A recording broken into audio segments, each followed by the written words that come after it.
thank you so much for joining us today, joining me today. I want to start with something that is challenging your department and so many departments all across the nation. How hard is it right now to hire and to keep good police officers?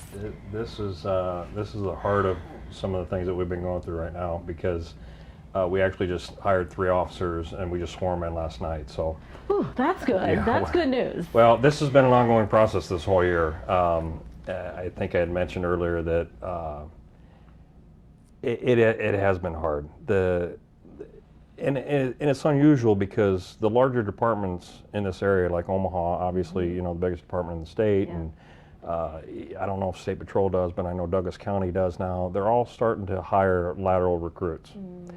And I don't know what the cause of that is, other than maybe they're getting the same issues that we are, that we're not getting a lot of people to apply and not getting good applicants. They have to go through the process of background checks, and if you're not finding a good enough quality candidate, where some of them, they just wash out before the initial, before they're even offered a police panel. Wow. That's the type, and if that's what the larger agencies are running into. But they have to understand, though, that they're coming into the smaller departments like Ralston. Ralston, we only have 14. La Vista's larger a little bit, Papillion's larger, Bellevue's larger, but they're also taking officers from those departments, and not only those, Cass County, Plattsmouth, Boys Town, Valley, Bennett, all the smaller agencies, they're losing officers left and right, and because Omaha's trying to fill a void. I lost one to Omaha this year. I lost one that went into private business on his own, and then I lost another one, a third one, to a larger agency. So it's been hard. So we've tried to hire lateral earlier this year, and we only got like 2 applicants. Oh, wow. And neither one of them worked out. So then we decided, all right, we're going to go a different route. We're going to go with a local agency that has a name and a list, and they do the testing, and they're non-certified, which means I would have to send them to the academy, which takes, 16, 20 weeks out of the year. Then they have to go through FTO, and I didn't want to go that route. We've had good luck with lateral applicants. That didn't work out. Oh, no. So then we were back in the same boat, and while we were down 2 officers, I had the third one leave to go to a larger agency as a lateral recruit. So how does this impact your department when you're down 3 or 4 officers? It's tough. Yeah. I mean, we have scheduling issues that are out the roof, because not only are we down 3 officers now, then we have people either get sick. We've had some people that had COVID. We had some people that had surgeries on top of losing officers. So it's been rough. Thankfully, the third one that just left, he was here up until last week. So that helped us in the scheduling for that shift. But overall, though, it's been tough. It's been tough. You're dealing with this.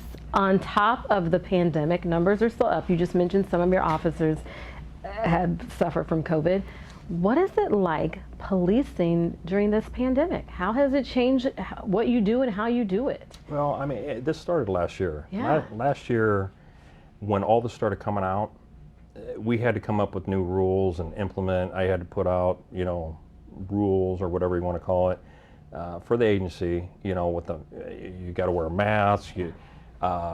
We actually limited. We put a limit. Don't make traffic stops unless absolutely necessary.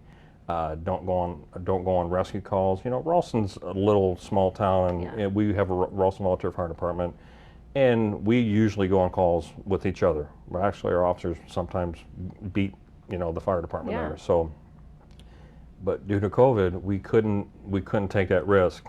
So unless it was a life-threatening call or someone was unconscious or not breathing, our officers were instructed not to go in. Oh, wow. And to wait outside and wait for the fire and rescue to see if they needed any assistance from outside. So, limited contacts, wear your mask, then we had to obviously put the mask mandate on our building, which before they had a mask mandate, we just made people wear masks when they come into the front, office area and things like that. But it really hurt. It really, it hurts, it hurts your numbers, it hurts your traffic stops, it hurts your, when you do your year end, it's like, we looked at the end of this year and it's like, we're a little bit low here, but understandably so. Yeah. I mean, that's just the thing that you had to face. And then when things started picking back up towards the end of the year, now this year, obviously, we gave them, the go-ahead, the green light to start making more traffic stops and start making more contacts with people.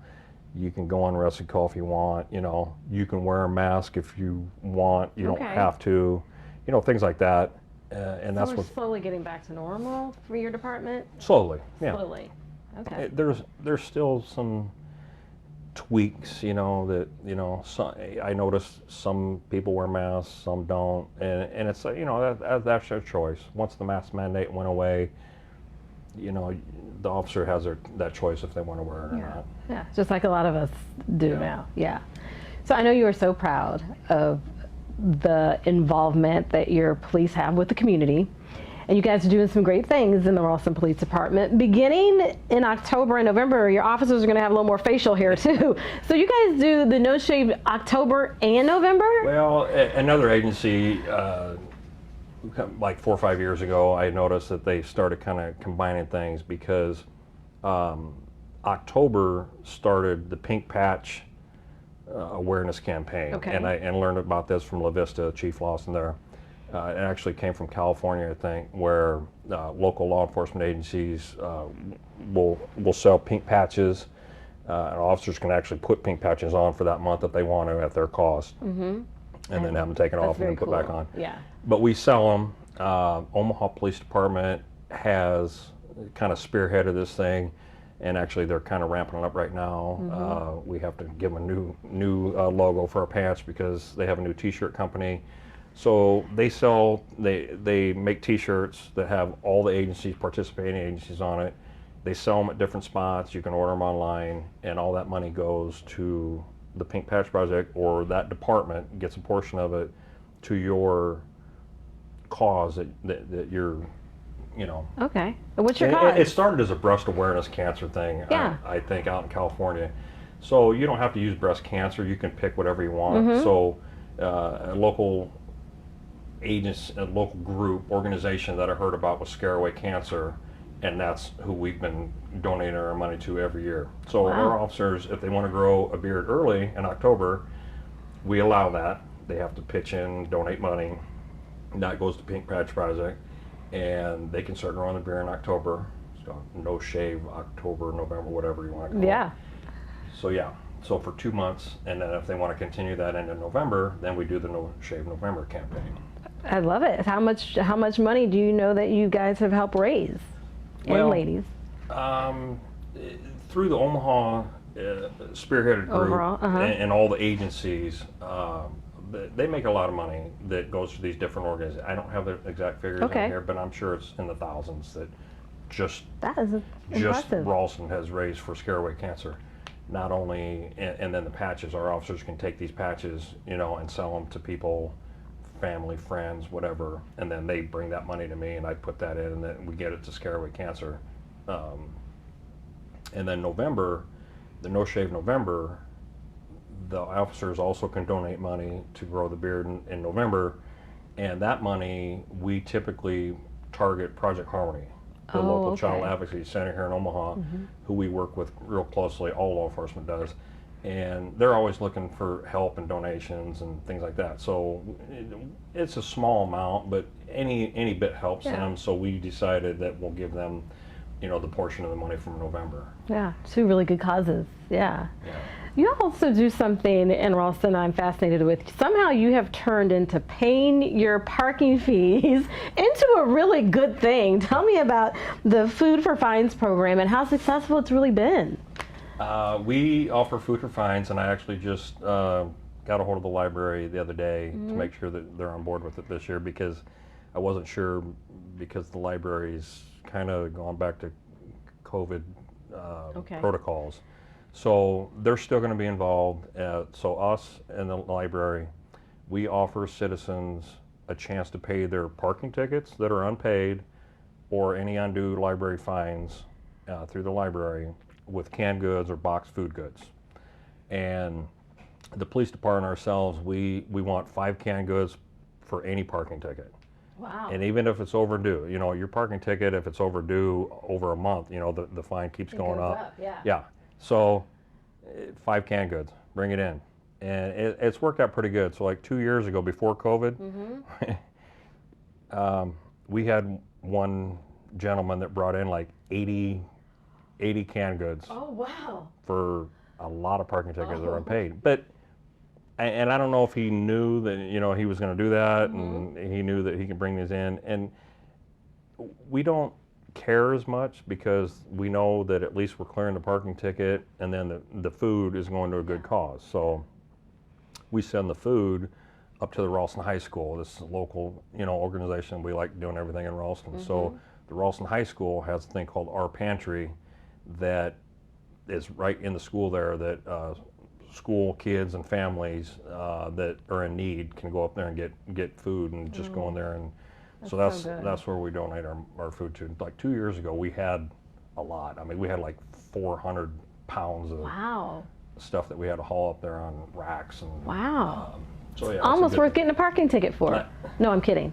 I'm kidding. That is great. Last year it wasn't really a hot ticket, but obviously during COVID, not everything was slow last year. But you know, hopefully this year, some people want to take care of some of those parking tickets. We can take some canned goods from them. I love that program. Let's talk about a new bill. LB 51 passed in the state legislature this year in the wake of all the protests and George Floyd's death, and so many things. Lawmakers want to just enforce statewide enforcement, law enforcement, make some changes. How will this affect your department?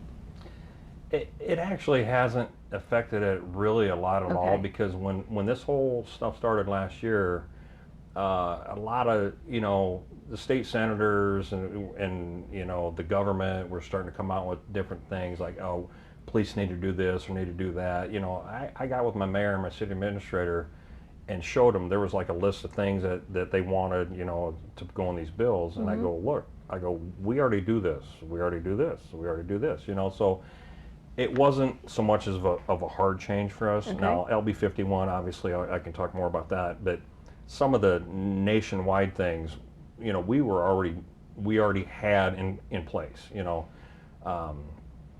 de-escalation. Before LB 51 was enacted, you know, I went through and started looking at what some of these bills were looking at. So I wrote policies for our department before this bill was even approved, you know, for things like duty to intervene, and we already had a racial profiling and implicit bias policy. You know, some of these things that are in this bill we already had in place, or just recently had in place before that bill was enacted. So LB 51 is a tough thing, though, as far as what's going to be coming, especially for some smaller agencies. You know, I'm in, you know, the Chiefs, the statewide Chiefs organization. You know, we've been having Zoom meetings for this last, you know, 5 months or so, dealing a lot with LB 51 and all the other bills that obviously were going to legislature. But a lot of smaller agencies I know are going to have a tough time with this LB 51 as far as like hiring and whatnot. So when we talked earlier about, you know, us hiring the new officers. Part of that LB 51, we were under understanding that it wasn't going into effect until January 1st, 2022, you know. And then all of a sudden we get a thing that says, nope, it's August 28th. Right. And we're right in the middle of trying to do our hiring process. Well, part of LB 51, which is going to be the hard part for some of these agencies, is if you hire either an officer that's been out of law enforcement for 2 years or certified in another state, it's called reciprocity, they have to go through. LB 51 would not allow that officer to work the road. So, like, let's take for example, one of the officers we hired is from out of state. He comes up here, and if we waited until after August 28th, he could not work the road or with an FTO, field training officer. Usually when we hire, they start right away in field training. So that officer that comes from another state could not work the road until he went through reciprocity, which the next reciprocity training is not until January. Oh, wow. So technically we couldn't even hire him, because if he can't work the road, they're like, he can't have direct contact with the citizen. It's like, well, then what does he do? Right?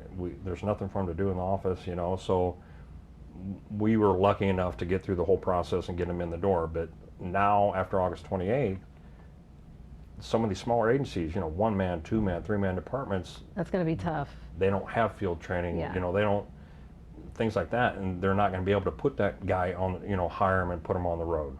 So we're fortunate that we're able to get through that, but some agencies probably won't. And also LB 51 has other things that we're going to deal with, but we'll get through it, like provision, like, you know, being accredited. I think we have another year and a half before you have to be accredited, which will come through the state. They'll have different standards that they're going to make your department do, but a lot of it has to do with policies. Okay. This accreditation process that's now in this LB 51, 80% of it I think is policy, which, like I said earlier, we already have a lot of those policies in place that I've already enacted from the state alarm agency that, you know, puts out policies like that. So I think we're in good shape there. Sounds like you're in good shape. Yeah. So let's talk about you. You've been with this department for 30 years. It'll be 30 years this month, the Ralston Police Department. I actually started as a part-time officer in September 91, and then I was offered a full-time job in March of 92. So my full-time isn't technically for 6 months, but I've been with this department and working for the city of Ralston for 30 years. Wow. First of all, happy anniversary. And 5 years as chief. What do you love, not only about Ralston, but just about being a chief? Yeah, you know, we talked earlier about how much I've lived in this town, and, you know, I was born here, raised here, grew up here, and I have a lot of pride and passion for Ralston. And now, obviously, being chief of this department, I kind of like look after it like my own family, and try to, you know, get officers in there that want to work and stay there, and, you know, and take pride in our city. You know, our city is small, obviously, and it's like a tight-knit community. You know, I've worked with Mayor Grosser, is going on his 7th term now. He started right after I did a little bit. So we've had a good working relationship and try to build the things in Ralston.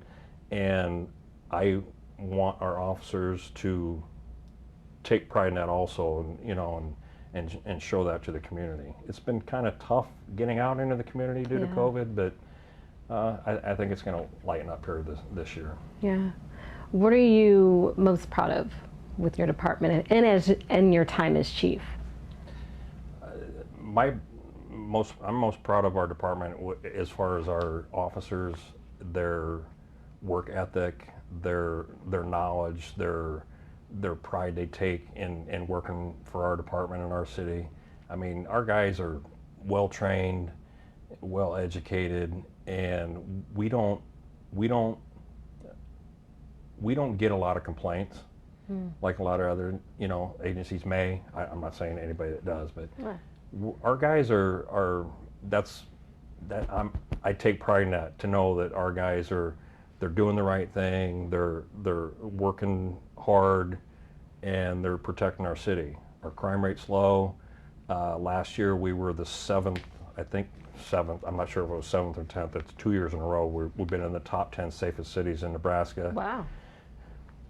So those are the type of things I look at, you know, our officers' proactive approach to deterring crime, which, you know, they do a lot of special attentions, and a lot of, you know, they listen to other things that are going on around the Omaha. You know, obviously we're surrounded by the Omaha metro area, so if like a robbery's occurring in, you know, down the road in Omaha or at a gas station or something, our guys will immediately go to our gas stations or banks and kind of watch them to make sure nothing happens in our town. So our guys are well versed in what's going around the area, and they're just they're hardworking, good guys. Yeah. Sounds like you have a good department. Yes. Yeah. We have an awesome department. Anything that I didn't ask you about your department that you want our community to know? Just, you know, our guys are there for the citizens, and actually, you know, we're actually trying to find different ways to get our officers out in the community. And I know it was hard during COVID, but you know, there's some ideas and some businesses that I have that we're gonna try to enact more now that the mask mandates have come off, and maybe do, you know, not coffee with the chief, but coffee with the cop type things, you know, that they have all Omaha and different surrounding agencies. We have to get our officers out more in the public, especially in Ralston. Have any of those citizens in Ralston, if they want to meet and come down and talk to our officers and ask questions or whatever, that's the type of stuff that we're looking at doing coming up here now that the restrictions are kind of lessening up. And anybody that wants to, you know, in the town of Ralston that wants to come talk to any of our officers, we're open 24, you know, come down and talk to us, and we're going to set up some different things to meet and get any ideas from people. You know, a lot of times they come to city council, like last night, you know, if there's an issue that someone has, whether it be an ordinance or something that someone doesn't like, you know, they're typically told to go to city council and air their grievance in front of city council. You know, some of these things are kind of law enforcement related. So, I mean, if they have any issues, or, you know, maybe come call me or come talk to someone in our department, and we'll try to explain how the process works, and we'll try to help them out the best we can. So, but that would be appreciated. Yeah. 30 years, how many more? I don't know. You don't know. You know, there comes a time when you got to step away, and when you want to go do some other things, maybe retire and move, and go someplace that you know want to go visit and go do things with your wife or family. And, probably not soon, but some years down the road, I'll be here for a little bit. Oh, thank goodness. Chief, thank you so much. I appreciate it. No problem. Thank you for having me.